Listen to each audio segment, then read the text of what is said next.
I'm Scott. I'm Bill. And we're the Trade Guys. You're listening to The Trade Guys, a podcast produced by CSIS where we talk about trade in terms that everyone can understand. I'm H. Andrew Schwartz, and I'm here with Scott Miller and Bill Reinsch, the CSIS Trade Guys. Welcome to the Trade Guys podcast. On this week's episode, Bill and I discuss the Farm Bill, which is being debated in the House and Senate. As well, we'll cover dumping case in People's Republic of China, and we'll talk about the Congress's approach to supply chain disruptions. All this and more on the Trade Guys. And Trade Guys, we're back. Now, we have a lot to talk about today, but first, Bill, you have a quick announcement to make. I just want to let people know that next week we're going to have a guest. It's not going to be Susan Delbaney. We're saving her for another time. We're going to have back on for a reprise John Foote, who is a partner at Kelly Dry & Warren, my former firm, and an expert on our favorite acronym on the Trade Guys, UFLPA, the Uyghur Forced Labor Protection Act. And we had John on initially talking about how it was going to play out.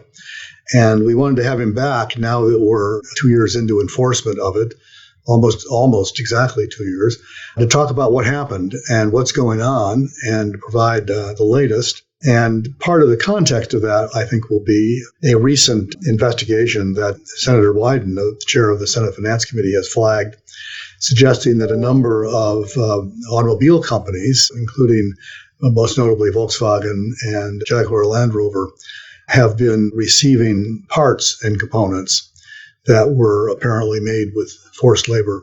Most of the cases, have involved cotton, textiles, tomatoes, polysilicon. This is sort of a new foray. It promises to be an interesting case. Volkswagen, as I recall, acknowledged that they were doing this and said they had taken steps not to do it anymore. The other companies have been a little bit behind the curve on that. So we'll talk more about that next week with John, and we'll catch everybody up on what's going on with the rest of UFLPA. Yes, we will look forward to that next week, but let's dive into the three topics that we've got scheduled for today, and we'll start with the Farm Bill, which has seen quite a bit of action this week on the Hill. Trade Guys, can you tell listeners what the key features of the Farm Bill are, and could you remind listeners why the Farm Bill is important to trade?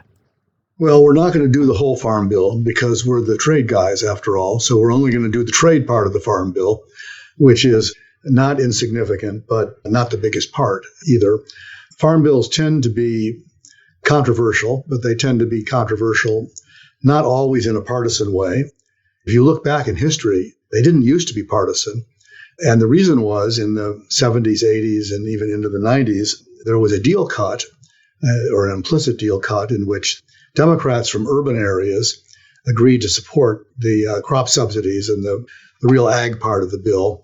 And in return, the Republicans from rural areas agreed to support what was then called food stamps, what is now, I think, the Supplemental Nutrition Assistance Program, or SNAP. And that was a marriage of convenience, but it worked for a long time and produced big margins for the Farm Bill. That's crumbling now, and so the bill may be a lot more controversial. There have been, what has happened this week was the emergence of a House chairman's bill. I think they're actually having a markup on it soon, if not the day we're recording this. The Democrats have raised objections to a number of issues. But let's just go over briefly the trade provisions. One of the things they do, not all of these are direct trade things, but they have trade implications. One of the things they're doing is they're concerned about farm income. They're always concerned about farm income, and they want to the bill has some measures. This is the House bill, remember. The Senate bill is not out yet, and it remains to be seen what that will do. But they want to increase farmer income, which basically is code for they want to increase subsidies. And they do that by raising the reference prices, because the way not most, but not all the farm programs work is they set a reference price for a commodity crop is set. And then if the market price falls below that amount, farmers who've taken out a loan from the government can basically cash in the loan and not have to repay it. on the original terms if the price is low. Basically, the farmer gets the difference between the current market price and the reference price. So if you raise the reference price, that means more money for the farmers. The trade issue is that there is a WTO cap on how much a country can subsidize. Countries have different caps. The EU has a bigger cap than we do. I think last I looked, ours was around 19 billion. Most of the time we're under it, and most of the time we're enough under it so that it's not an issue.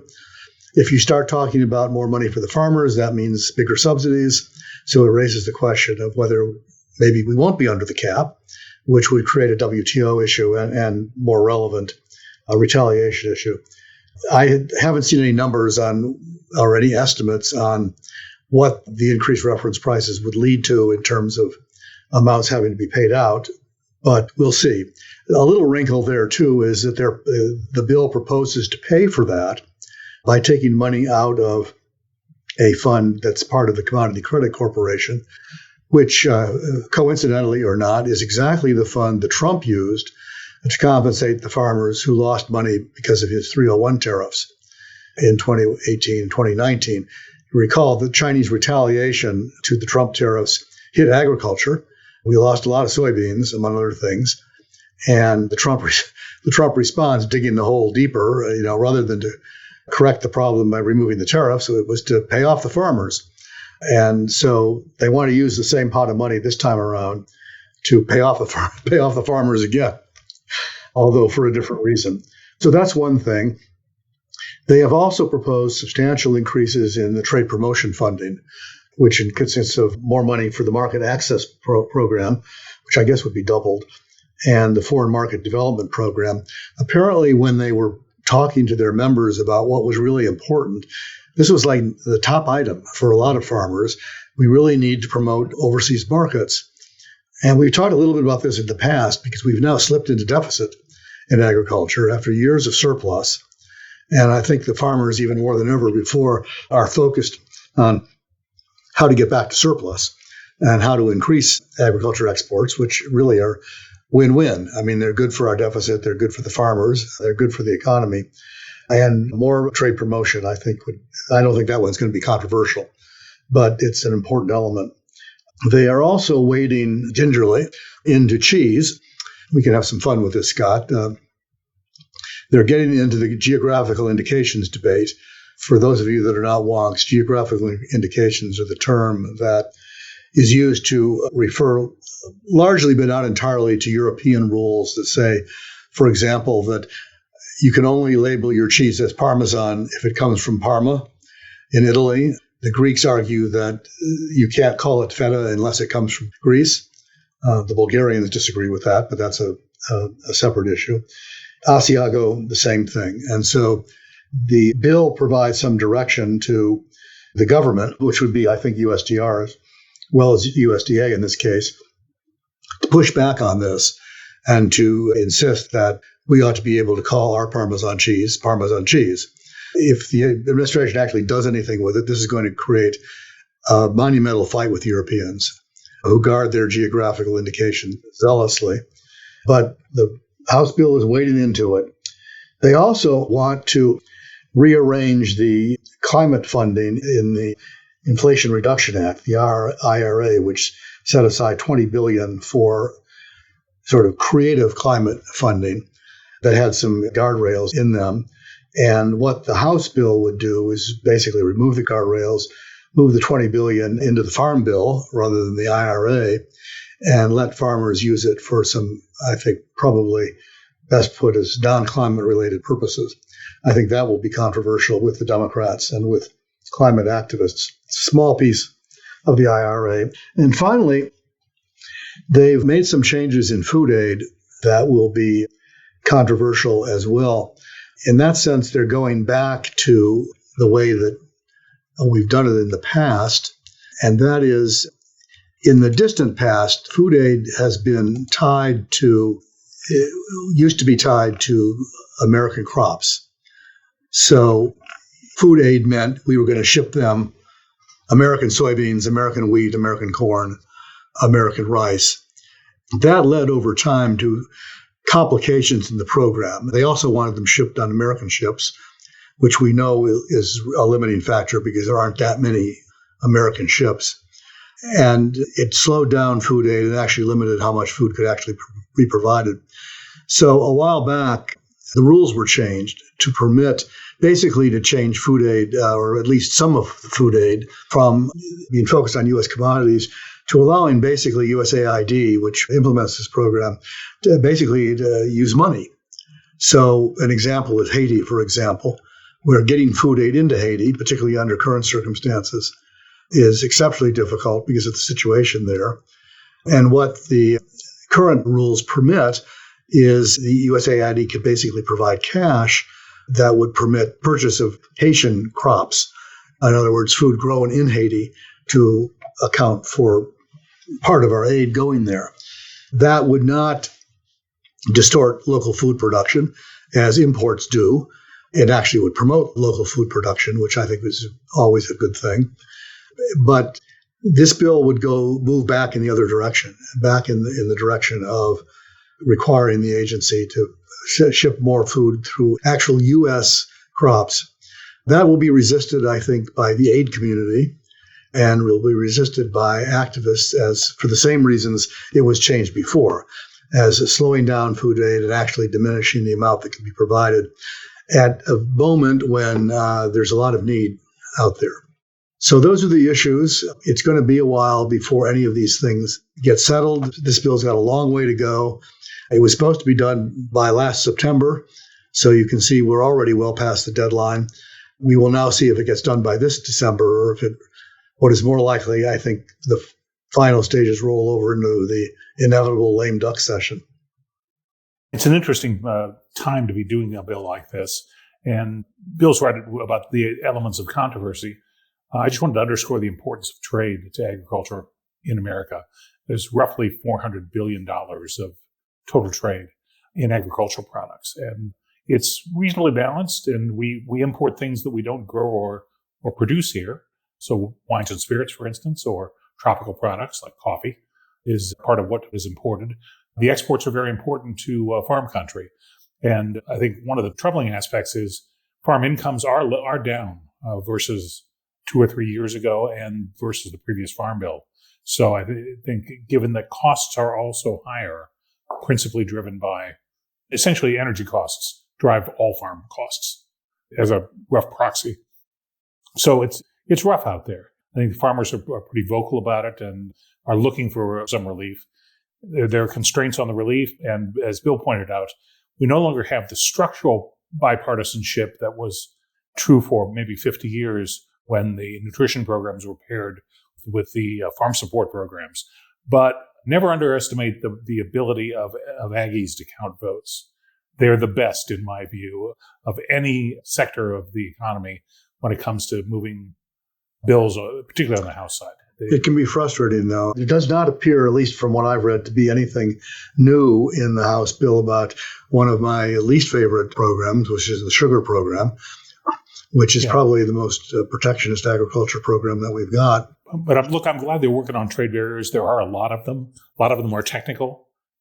People object to our products. And so USDA, I think, has a long and positive history of dealing with things like sanitary and phytosanitary standards in a science-based way. So that's important to farm community. Geographic indications is going to be a Donnybrook. Probably the original sin was in the original TRIPS agreement in 1994. There was a separate and higher level of protection for wines and spirits. So wines and spirits have what's called absolute protection of a geographical indication. So Kentucky bourbon has to be distilled in Kentucky. Champagne has to be grown in the Champagne region of France. While other products, not wines and spirits, but other food products, there's a lower standard. The standard is consumers shouldn't be confused about the origin of the product by the name. But this is an area where anybody who's not in the wines and spirits business would like the higher protection than they got in the original deal. And it'll be very difficult to manage that in any way constructively with, as Bill pointed out, the Europeans are past masters at these. Well, when it comes to cheese, the French feel very strongly. Yes, they do. Almost everyone in Europe does. And particularly when they look at America and they realize our cheese is dead, we kill it, we pasteurize it and put it in the morgue, the refrigerator. I wouldn't put it quite that way, but you make it sound really unappetizing. but I love cheese. But when you have your blue cheese, that's basically you're eating fungus.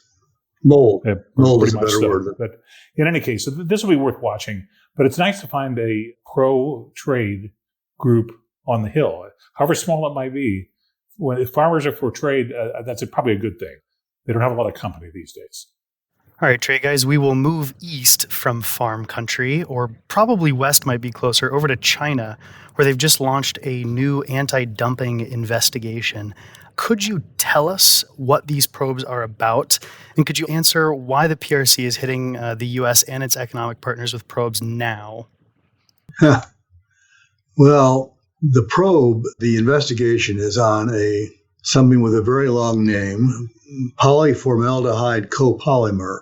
POM is the short acronym for it, yes.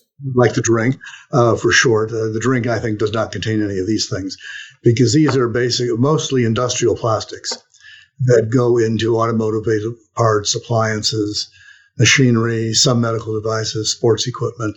So not really soft plastics necessarily like toys, but industrial plastics. It's not, to be fair about it, and I don't know, I'm not inclined to be fair about it, but to be fair about it, this is not a new issue for China. They have already put dumping duties on the same product going back 7 years from South Korea, Malaysia, and Thailand.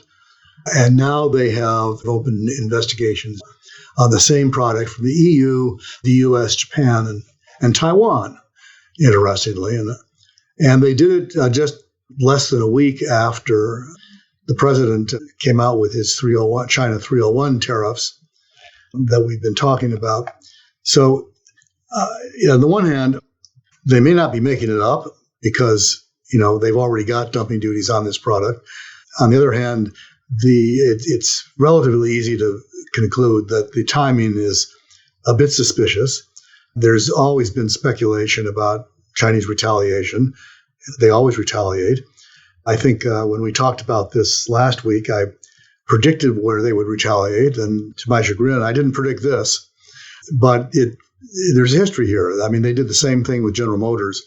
After we did something to them, they retaliated with a dumping case against General Motors. This was, I think, more than 10 years ago.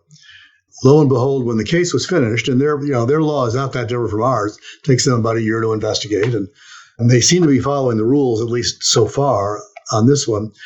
But in the GM case, lo and behold, at the end of the day, they came up with an amount of dumping that was just about the same as whatever it was that we had done to them. I don't remember the other half of the case. So it ended up being sort of tit for tat, but it was done with cover, so they could claim it's not that, it's not retaliation, it's purely an analysis of dumping, which the WTO allows us to do. That is no doubt what they'll say this time around as well. But if you notice, the targets they've picked are Taiwan, which just inaugurated a new president, which has made them unhappy, us, which just imposed large tariffs, and the EU, which has them under investigation. And it will likely impose EV tariffs in July and is looking at investigations in other areas as well. So the targets are aptly chosen here. And I think it is not unreasonable to suspect that this is more political than it is economic. Look, I think Bill's right that there's an action-reaction here that goes on. And it's one of the reasons that when the United States applies tariffs and uses the 301 system, investigations to deal with unfair trade practices, that it's important to have a long-term view and to do it based on solid strategic or policy grounds. We shouldn't be using tariffs as sort of the election year version of walking around money to reward favorite constituencies, because it'll backfire. And it's these kinds of initiatives by China would be, at least, I think it's right to suspect what might be going on. And I'm sure the China anti-dumping procedure is just as fair and transparent as their courts are. So we'll look forward to see the end of this. It is a little bit unusual to single out this specific chemical because, well, most plastics are the key feedstock is ethane. So very much higher natural gas and fuel prices tend to drive up the production costs just because of the feedstocks. It doesn't look like prices are escalating all that fast. but who knows what they'll find.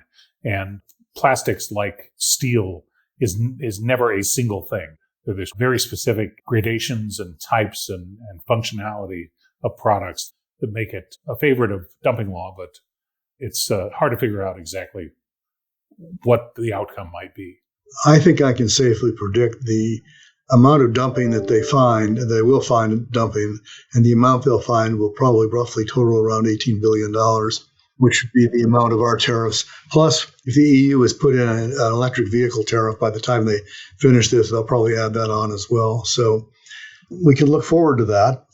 It's clever because it doesn't, they can say it's not retaliation, and you can't really prove that it is. You can do the old, if it walks like a duck and quacks like a duck, it's probably a duck. But if they continue to say that it's not a duck, it's a cat, there's not a lot we can do about it. So then, Bill, is that you saying that this is the only retaliation that the U.S. will have to worry about for its recent tariff hikes on China? Or should we be expecting something more after this? Good question. I don't know. I'm inclined to think there will be more, but I've been wrong so far. I didn't expect that they would do this. On the other hand, I don't know a lot about palm copolymers. And so, the fact they found this is news to me. But I'm kind of thinking that there may be another shoe yet to drop. But I do think that will be then the end of it. I don't see the United States coming back to do something else. I think they'll just let it lie. And in this case, they don't have a basis at this point for retaliating because all they've done is start the investigation. And it won't be over for probably at least until after the election, probably sometime after that. So we'll see what they do down the road. But it wouldn't surprise me to see another step.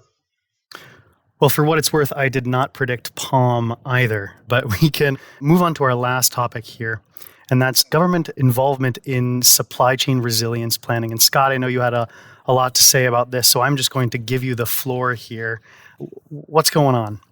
Well, this is more than anything just a commentary on that overwhelming bipartisan passage of the House of Representatives is not necessarily indicative of life-saving or vital action on the part of government. It was one of these things I read about the bill. This is a bill on supply chain resilience, specifically that creates a function within the Department of Commerce at the assistant secretary level and that assistant secretary is assigned to create a whole of government approach to supply chain resilience. And as I read about this and noted that it passed on the suspension calendar with only about 20 votes against, so overwhelming margins, and now has been introduced a companion version in the Senate that it looks like we're going to make this law before we know it. And so in some ways, as I looked at it, I think Bill and I have made separately and individually have made the point that supply chains are incredibly intricate, complex, and often idiosyncratic to the individual company. Companies tend to see them as competitive advantage versus in the marketplace. They also change very frequently and are subject of extensive management by firms who manage complex networks. Anything that's done in supply chains is probably better with the companies themselves in the leadership role. But I read the bill and it reminded me of, I was cruising down Interstate 40 here in North Carolina last week and happened upon a Toyota Prius. Toyota Priuses are fine, a lot of them on the road. This one had a bumper sticker that said, "Wow, cool Prius," said no one. And so I applauded the self-awareness of the driver of that particular Prius. And I think the government could use a little self-awareness here because this is like, wow, cool government intervention for problems created by the government. And I noted, but the PR folks, particularly the Senate Commerce, Science and Transportation Committee, have really outdone themselves here. And Bill, you will be so proud of your former colleagues because this bill that's been introduced will prevent supply chain disruptions before they happen. It says so right here in the headline. It's just astonishing. I know as an 8-year veteran of the Commerce Department in a high leadership post, you will be so proud of your former colleagues. Look, this bill creates an agency, I don't know for what. I see a lot of trade associations, private sector trade associations, who also think this is just a wonderful idea and left me wondering what I was missing because in reading it, it sounds pretty darn Soviet in its approach. It doesn't have a 5-year plan. I'll give them credit for skipping that part. But otherwise, this is like top-down supervision of something that is mainly disrupted by government actions. And this is the tell. The tell is you look at the press release and all the examples of supply chain disruptions were interventions by the government, mostly in COVID. We shut down major sections of the service economy and sent people home. And then we've dropped stimmy checks on them. And we were astonished to find out there was a huge increase in goods demand, which disrupted import supply chains, or the panic over medical devices and equipment that happened early on. So it's like, really here? I'm a little concerned about the language in the bill itself. There's about 41 pages of text. First 5 or 6 pages are definitions. And what's a critical supply chain element is fairly fungible and can expand pretty rapidly. So I hope this doesn't turn into what they had in the Tom Cruise flick Minority Report, where a Department of Pre-Crime, that the government's going to get involved in preventing supply chain disruptions before they happen. But who knows? I think companies would be well served to take leadership on this area. I'm going to disagree in part, which I don't do very often, but I do have to note in Minority Report, at least until it went off the rails, it was actually working. I mean, seemed like a good idea, didn't it? They were stopping crimes before they happened. So, yes. So how can you rule out stopping market disruptions before they occur? I think I have to say this is something apparently the U.S. Chamber of Commerce has endorsed the bill. Hard to call it pro-Soviet if it's got the Chamber's endorsement. Well, it's just Soviet style. It's a top-down central planning approach to a problem that is probably not responsive to central planning. I think that the challenge, to me, a government role here is largely in information gathering and dissemination. I mean, I'm inclined to agree with Scott. First, supply chains are developed and established by the people that use them and the companies that use them, and they're the ones that are in the best position to both figure out what their problems are and figure out how best to do something about them. But particularly if you listen to smaller companies that have the same problems and sometimes as the big ones, that one of the problems they have is lack of information and lack of ability to get the necessary information. You know, if you've made a decision that you want to de-risk, and either because you're nervous about de-risk from China, either because you're just nervous about the political situation there and don't want to get caught up in raids on your office or employees being detained or sudden closure of the factory that's supplying you, or if you just think that it's just prudent to have you've identified choke points and you just think it's prudent to have redundant sources of supply so you're not putting all your eggs in one basket. In order to do that, de-risk or to have more eggs, basically, you've got to know what the possibilities are, which means you've got to know who makes stuff, who might be a candidate for supplying you with whatever it is that you need, and you need to know where they are. So, I mean, I think it's not an accident that the first pillar, and what will probably be the most important pillar of the IPEF, the Indo-Pacific Economic Framework, was a supply chain pillar.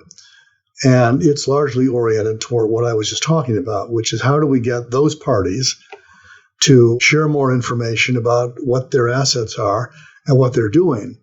So if you are, I mean, this is not exactly reshoring, which I think is what the administration wants, but it's allied shoring or friend shoring.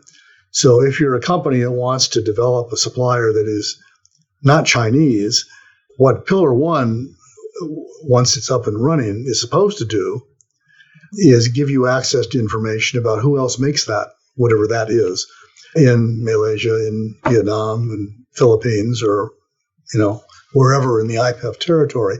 It's not the government telling you that you have to do that, but it's the government that's going to provide you with the information that you need to help you make a decision. That, I think, is useful. It's a fair point that some of the disruptions that they're trying to fix, the government's trying to fix, they caused in the first place. I'll take that point. But I think that there's a role here for the government as an information gatherer and then disseminator, both, because that's something that companies are not always in a position to do for themselves. Fair enough. Well, we'll look forward to the first annual report of the Assistant Secretary of Pre-Disruption. Do you think they're going to give Tom Cruise the job? Who knows? He'd have a lot more viewers on C-SPAN. Well, he'd have to drive his motorcycle off a mountain, though, at somewhere along the line in order to have credibility. And I don't know that Gina Raimondo can do that, so we'll see. You never know. I wouldn't put it past her. I mean, of all the cabinet members, if you ask me who would command a motorcycle, I would put her on the list. Secretary Raimondo is pretty versatile. I've got to give her full marks for a career full of surprises. So. Alrighty, I think that's all that we have time for this week, but thanks so much, guys. But thanks, before we get off, thank you to our research assistant, Matthew Schleich, for, again, this is number 2 for him. He's becoming a veteran, for filling in brilliantly, and we hope we'll hear from him again in the future. Well, thank you. I always enjoy playing third-string quarterback here, so... Fair enough. No interceptions today, so you walk off the field with a pretty good I refuse participated football metaphors, so that's all yours. Great. All right. Thanks, man. To our listeners, if you have a question for the Trade Guys, write us at tradeguys@csis.org. That's tradeguys@csis.org. We'll read some of your emails and have the Trade Guys react to it.